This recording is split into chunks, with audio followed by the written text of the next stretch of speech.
Саламатсыздарбы. Эмесе Геошондо программасы.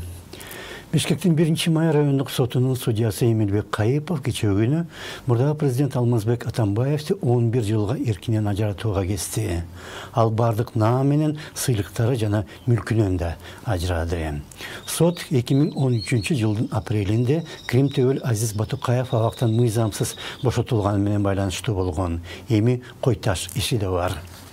Атамбаев менен кошо нарындагы түрмөдөн бошогон Батукаевди Бишкекке чейин коштоп келген кисинден ошол кездеги кеңешчиси Калыбек Качкыналиев 2 жылга кесилди, бирок СИЗОдо 1 жыл отургандыктан кечээ күнү бошотулду.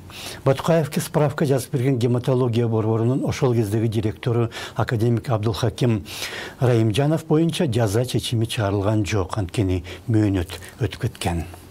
Президенттик аппараттын сот реформасы менен мыйзамдуулук боюнча бөлүмдүн 13 жылы башчысы болгон Индира Жолдубаева болсо айып пул төлөө менен кутулду.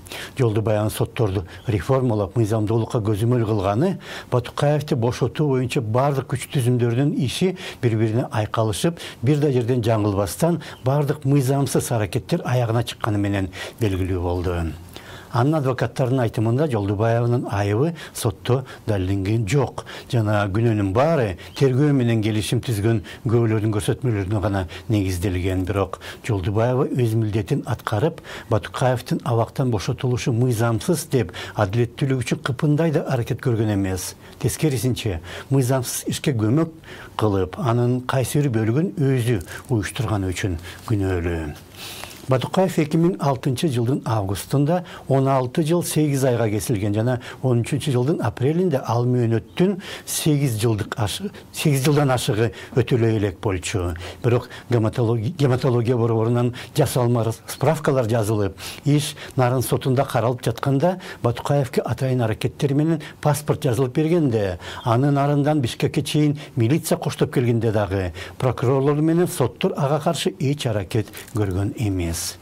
Батукаевди Жаныш Бакиевке алмаштыруу планы болгон деп азыр жаңы чыккан версияга да ишенүү өтө кыйын. Ал жоңода Батукаевди бошотуу үчүн акча алынганын жашыруу максатында ойлоп табылгандай.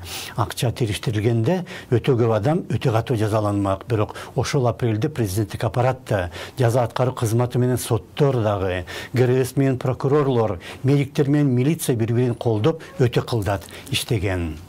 Акча аралашпаганда тергөөчүлөр менен прокурорлор кантип иштегенин 16 жылы Жолдубаева баш прокурор болуп тургандагы Белизгейт жомогу эле көрсөткөн. Кийин Текебаев менен Чотонов азыр Орусияда абакта отурган Маевскийдин көрсөтмөсү менен соттолгону дагы биздин тергөөчүлөр менен соттордун деңгээлин көрсөттү. Андан бери деле алар жана Жолдубаев өзү дагы өтө деле өзгөрүп кеткен жок.